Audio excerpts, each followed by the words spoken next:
मुद्दों की इस लड़ाई में चर्चा के लिए हमारे साथ बीजेपी से मधु शर्मा जी होंगी, कांग्रेस से ज्योति खंडेलवाल जी हमारे साथ हैं, मनोचिकित्सक डॉक्टर अमिता गौतम हमारे साथ हैं, सामाजिक कार्यकर्ता संगीता गौड़ जी हमारे साथ हैं, साथ ही मॉडल चारवी दत्ता बातचीत में हमारे बीच मौजूद हैं। आप सभी का बहुत बहुत स्वागत है और इसी के साथ एक रिपोर्ट का रुख करते हैं, हालात को टटोलने की कोशिश करते हैं। आखिर सूरत हाल कहते क्या है।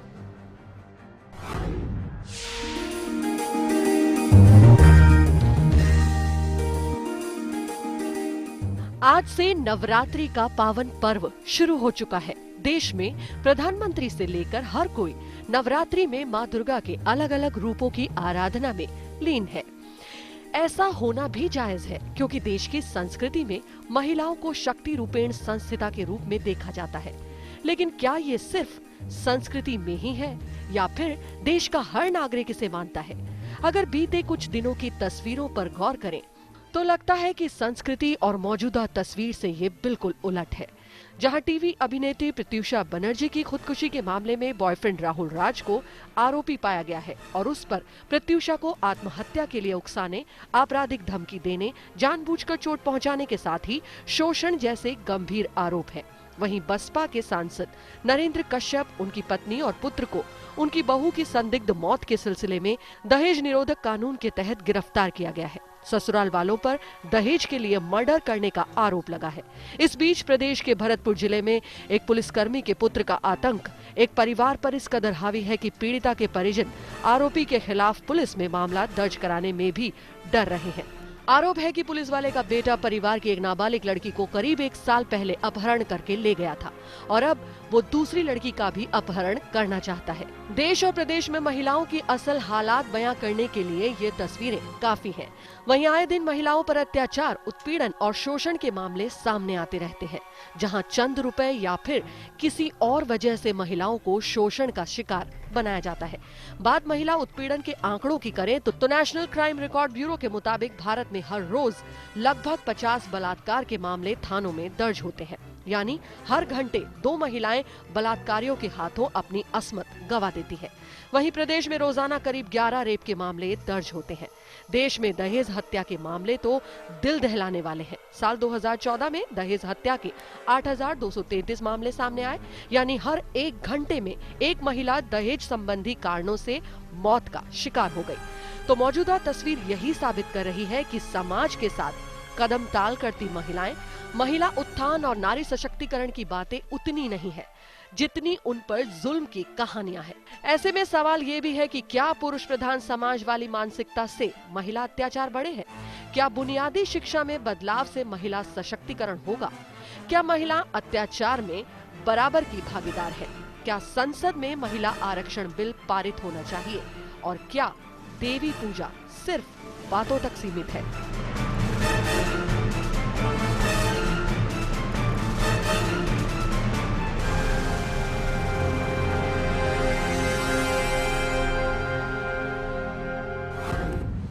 जब भी किसी महिला पर अत्याचार की बात आती है तो पुरुष का सवाल होता है। ऐसे में ये सवाल आज हमारा भी है कि क्या पुरुष प्रधान वाली मानसिकता के कारण महिला अत्याचार बढ़े हैं। firstindianews.com हमारा वेब पेज है, इस पर आपकी राय का हमें इंतजार होगा। इसके साथ साथ फेसबुक या फिर ट्विटर के जरिए भी आप अपनी राय हम तक पहुंचा सकते हैं।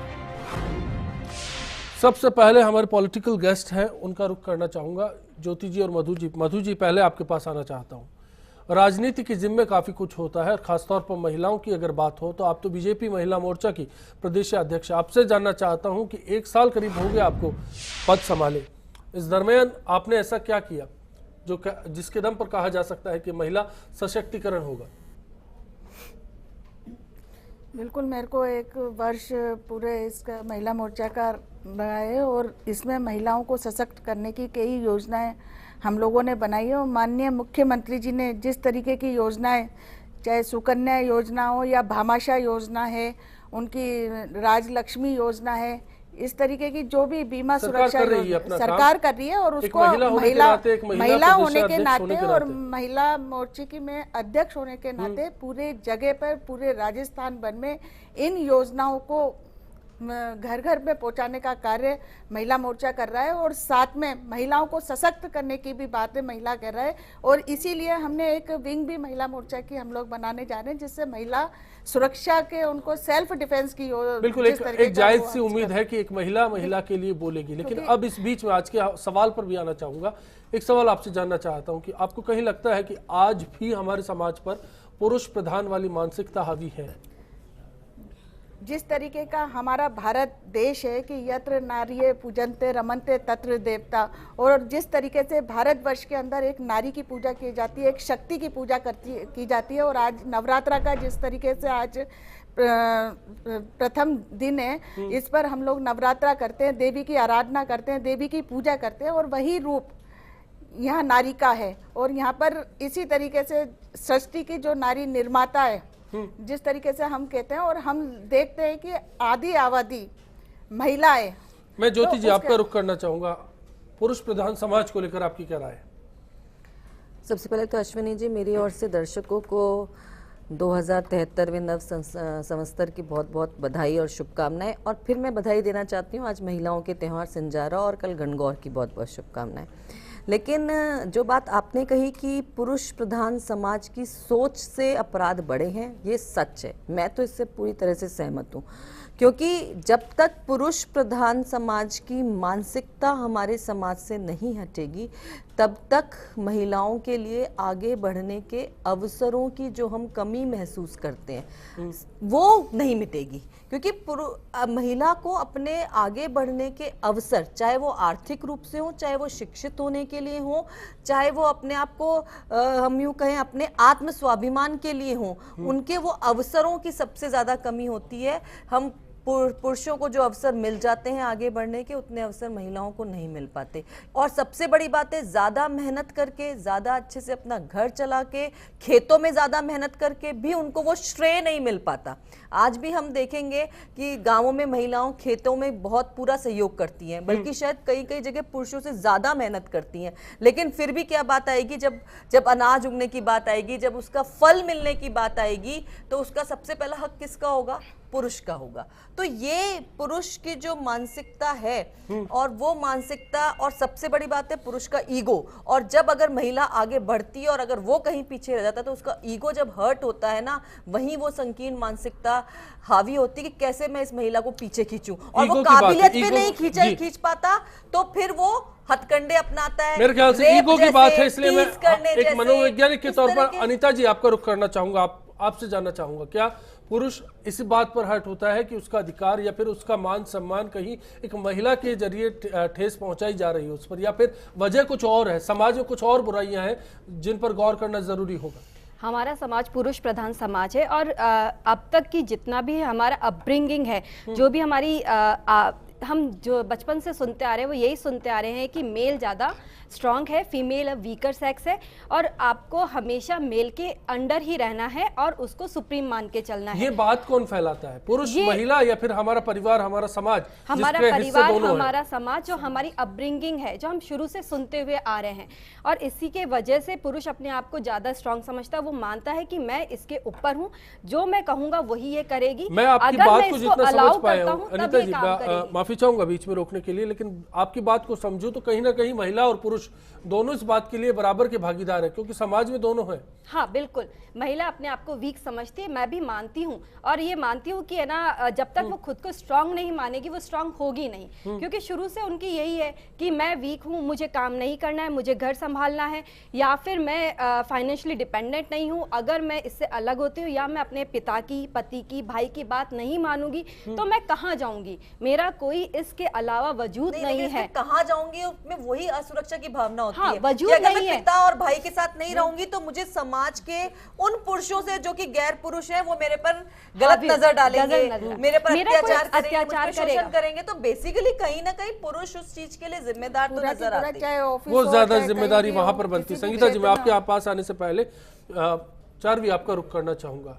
एक मॉडल के करियर के तौर पर क्या इन तमाम चीजों को आपने फील किया? कहीं पर आपको लगा मॉडलिंग में ये चीजें अफेक्टेड है कहीं पर?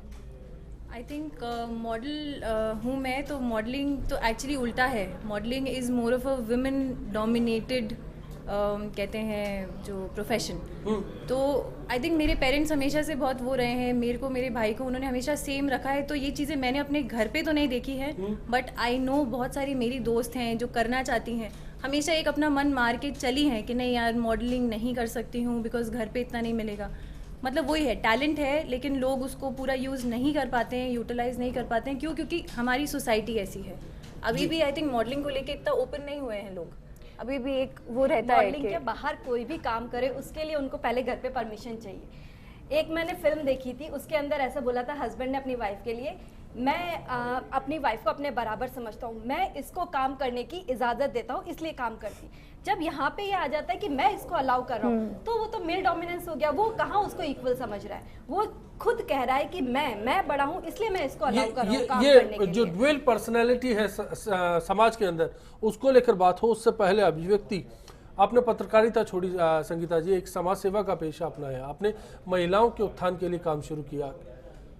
आपको लगता है किस दिशा में और कहां पर सबसे पहले काम करने की जरूरत है?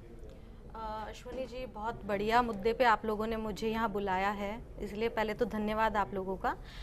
मैं तो ये कहना चाहती हूँ कि पुरुष प्रधान समाज की जो प्रति शुरू से जो चली आ रही है वो आज भी है और मुझे लगता नहीं है कि लास्ट टाइम तक ये जाएगी। अनीता जी ने अभी बहुत बढ़िया बात कही थी कि ये आदमी से क्यों इजाज़त ली जाती है। पहले एक पिता से इजाज़त ली जाती है जब वो एक घर में होती है, जब ससुराल चली जाती है एक पति से इजाज़त ली जाती है। क्या उसके खुद की कोई मन की दशा नहीं होती? क्या उसके खुद के विचार नहीं होते? बहुत सारा काम करना बहुत बाकी है। पहले तो पिता का नाम उसके नाम के साथ जुड़ा होता है, शादी के बाद में पति का नाम। क्या उसकी खुद की कोई छवि नहीं होती? क्या वो खुद कुछ नहीं है? वो बहुत कुछ है। जहाँ नारी शक्ति की हमारे यहाँ पे बहुत सेवा करी जाती है, पूजा की जाती है, बहुत, जहाँ पे मैंने तो कई जगह ऐसा भी देखा है बस में सफ़र करते हुए कि वहाँ पे जगह दी जाती है, एक आदमी खड़ा हो जाता है, हाँ ठीक है बहुत सम्मान करते हैं, लेकिन वो सम्मान कहाँ तक? जहाँ तक हम चाहते हैं वो सम्मान नहीं है।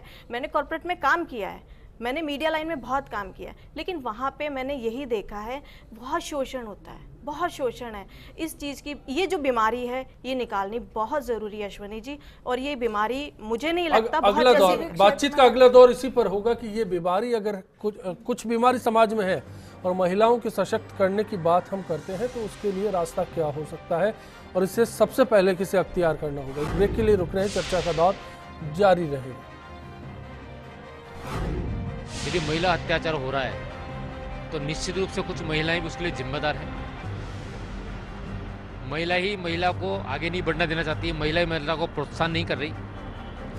पुरुष यदि शिक्षित है, महिला यदि शिक्षित है तो अत्याचार नहीं हो सकता, लेकिन यदि पुरुष शिक्षित नहीं है, महिला भी शिक्षित नहीं है तो निश्चित रूप से उसका दमन होगा। मानसिकता अभी भी महिलाओं के प्रति है, इसको बदलना पड़ेगा।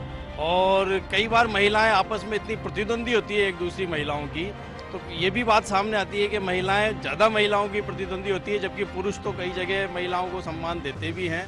तो उन महिलाओं को अपनी सोच में भी बदलाव लाना पड़ेगा।